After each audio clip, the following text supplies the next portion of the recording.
manifestant yi téye nit ku ñu dóor bal di daw ak moom ba mu faatu seen loxo. est-ce que yaa ngi imaginer xale yooyu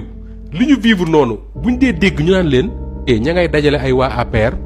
ak waa Benno Bokk Yaakaar pour ñu créer benn coalition pour soutenir nit ñooñu nekkoon ci mbedd Bassirou Diomaye Faye. est-ce di la xaar toute une nuit ñenn ñi woor man ma dem Kaolack pour interviewer Bassirou Diomaye Faye man meetingu ma tertuuma ci oto bu climatisé laa toog dem ci hôtel bu ñu climatisé interviewer Bassirou Diomaye Faye wàññeeku mais coono bi ma daj ndax tàngaay yi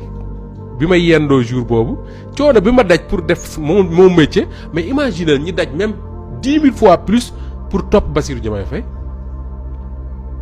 Imaginez ñi nga xam ne ils sont à Londres ils sont à Washington ils sont à Paris ils sont au Maroc ils sont ailleurs dans le monde mais di cotiser seen xaalis pour financer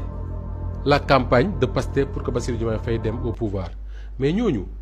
acte booy posé da nga leen war a xalaat. est-ce que yaa ngi xalaat ñooñu bu ñu toogee di seetaan ñu naan leen Bassirou Diomaye Faye ak Ousmane Sonko ci tàggalikoo leen jëm mën nañoo tàggalikoo est-ce que yaa ngi xalaat ñoom ci ban état la ñuy nekk. est-ce que yaa ngi xalaat maire bi nga xam ne doomam dem na suuli ko parce que dafa génnoon di manifester ñu faat ko mu xëy suba ñu ne Bassirou Diomaye Faye gagné na élection yi Ousmane Sonko mooy premier ministre kooku kontaan bi muy am soulagement bi muy am nga xam ne loolu rek la mooy consolation xaalu ci loolu leneen imaginel mu toog dégg ñu ne yéen a ngay waaj a tàqalikoo moom ci ban état lay nekk maire boobu mais je pense qu'il faut faire attention li ñu nekk di dund nii Ismaïla du lu yomb man je fais partie des premiers journalistes pour ne pas dire le seul bi nga xamee ne Bassirou Diomaye Faye faloo man maa annoncé ne gis naa ne Ousmane Sonko mooy nekk premier ministre.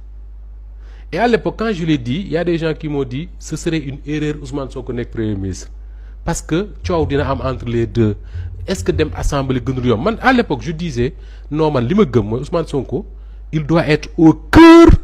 de ce qui va se faire. Pourquoi? Parce que c'est lui qui a porté le projet bi leen yóbbu au pouvoir kenn gënu koo xam bu ñu koy dérouler dafa war a nekk au cœur de ñi koy dérouler mais warul dem assemblée toog mais tey après coup tu te dis mais ñi doon wax ne mënoon dem assemblée mais ils n'ont pas tort parce que ku ñu waxoon ne dinañ dund lii en 2025 moins de 2 ans après l'arrivée de Bassirou Diomaye Faye au pouvoir da nga naan c'est pas possible. Ismaïla ça je le dis avec toute la gravité qu'il faut il faut que les gens fassent attention il faut ñu xam peuple bi nga xam ne moom la ñu ko séqal il faut ñu xam li nga xam ne moom la peuple boobu sacrifié pour que ñoom ñu toog fi ñu toog tey su fekkoon xëccoo dafa am ci wàllu ni ñu war a yore état bi